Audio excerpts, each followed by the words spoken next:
I'm sat here today with my good colleague, Dr. Jonathan Marshall, who is course leader for English language here at the University of Gloucestershire in the School of Humanities. And I have some idea, Jonathan, about what you do, in that you talk about words and stuff. But I'm not really sure, and I think it'd be interesting for me partly, but also I think for people who are interested in the course, to find out what do you teach? What are you involved in? Yeah, I mean, I specifically cover things like the history of English and its relationship with other languages, how language change is the norm, what sorts of things cause and allow language to change, like language internal and external factors. And then moving forward in time, we look at modern factors that are involved in language change, such as sociolinguistics, language and gender, language and social class, language and social networks, but also dialectology, the methods used in sociolinguistics and dialectology to conduct research, work with data, analyze, make some conclusions from that. And then on to very sort of modern concepts like new media literacy, things like the social media, internet discussion forums, and how language is used on those platforms, and how that sort of modern cut down usage can influence change outside of the social media. So that sounds to me, at least as an outsider to your discipline, in that you are interested in what is said, but you're really interested in the fine-grained detail of how things are expressed, and you pay attention to the structure of that in ways that we perhaps take for granted. Yeah. And that is somehow revealing or tells us things. I mean, you talk about that fine-grained sort of and very minute sort of detail. We are kind of experts at drilling down into that, things that just wash over your ear when you're using speaking and hearing.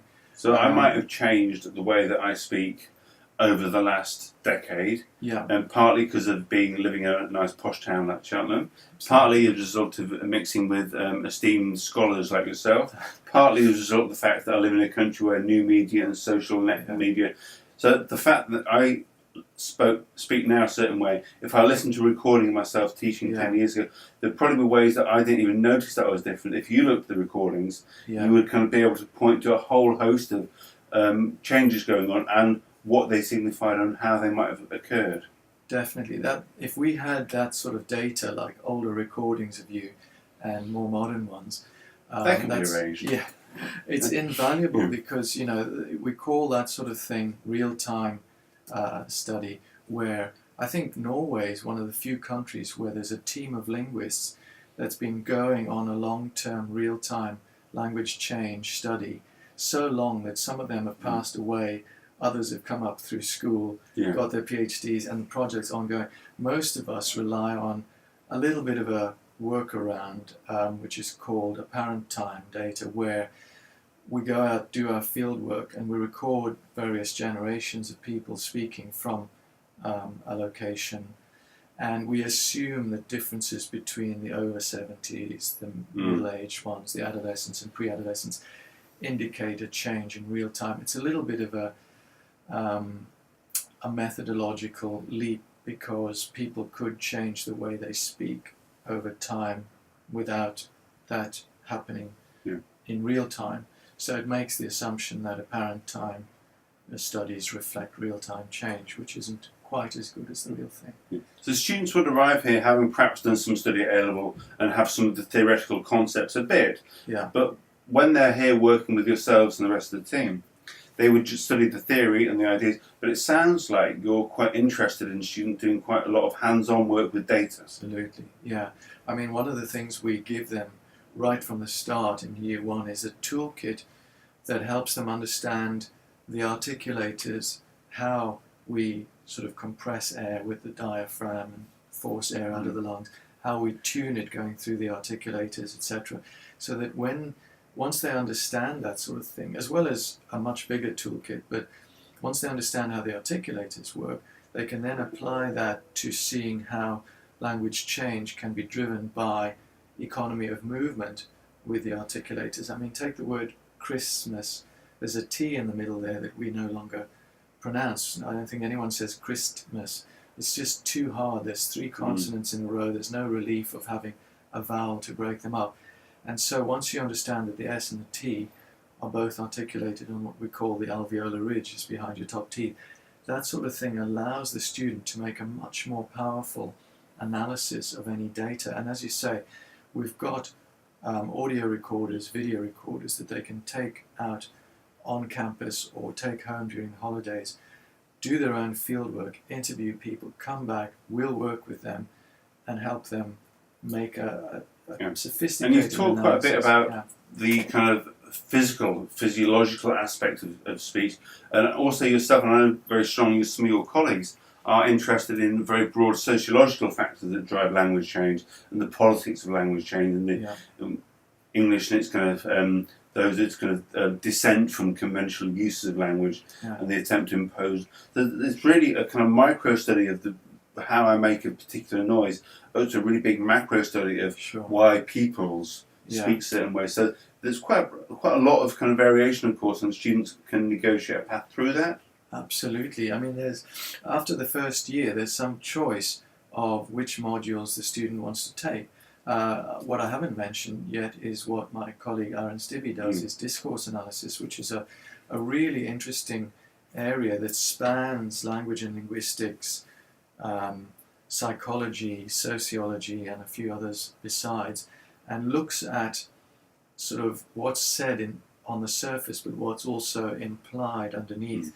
What sorts of things, political speeches, marketing blurb, all that kind of thing, what sort of things they use to try and persuade us of their point, like buy our washing powder or vote for our party. And that's a whole different area that I don't cover myself, but it's really interesting. So that sort of looks at the zoomed out macro side. So you said that we have the very zoomed out aspect and the zoomed in one in terms of what's taught as part of our course here. Just for the last minute or so, I thought I might ask you about your personal research. You've kind of implied that you're kind of interested in detail.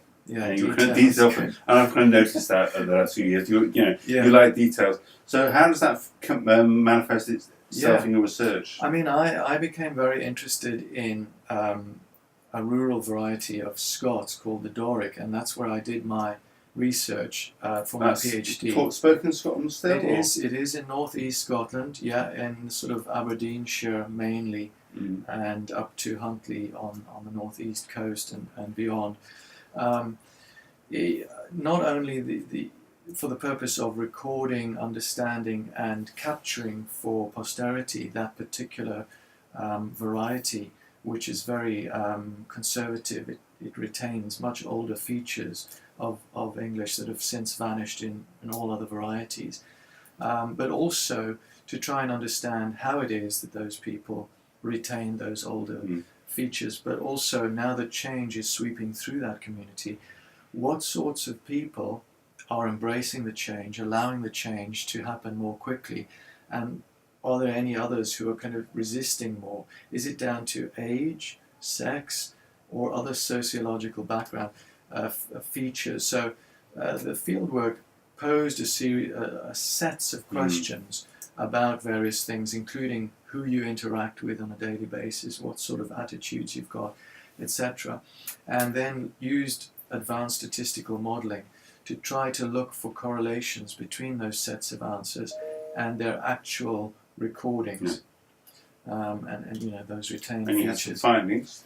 We had some findings which are very interesting. I mean, you can convert language data to numbers which can then be understood by computers, and then you can produce sort of qualitative and quantitative results like graphs, but also advanced statistical testing using specialized software to look for those correlations between the various answers and their scores that they get for linguistics. So doing that kind of stats work, and which students would learn to get a handle on, but doing that helps you when you answer those questions about whether the changes are driven by social class, by interaction, by age.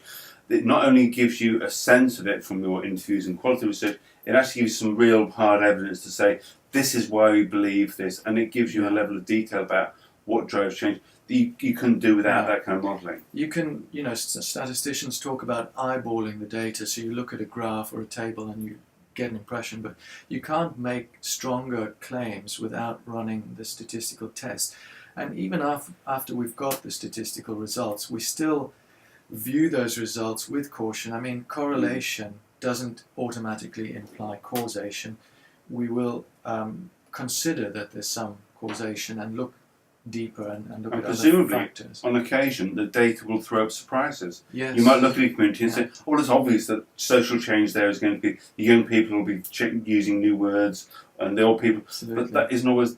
Sometimes you look at the data and think, "Oh, it wasn't what we thought it might have been," and that's kind of challenging and interesting way you do it, presumably. That's absolutely true, Dave. I mean, those sorts of people, especially individuals who don't have the same sort of linguistic scores as the rest of their peers in, say, the 8 to 12-year-old male group in my study, there were 2 outliers, what we call outliers, where their dialect scores were much higher than their peers, and we went back and looked at the qualitative data and found out that they'd only recently moved to that school from a smaller school higher up the valley where the dialect is even stronger. So they were getting scores that exceeded even the adolescents.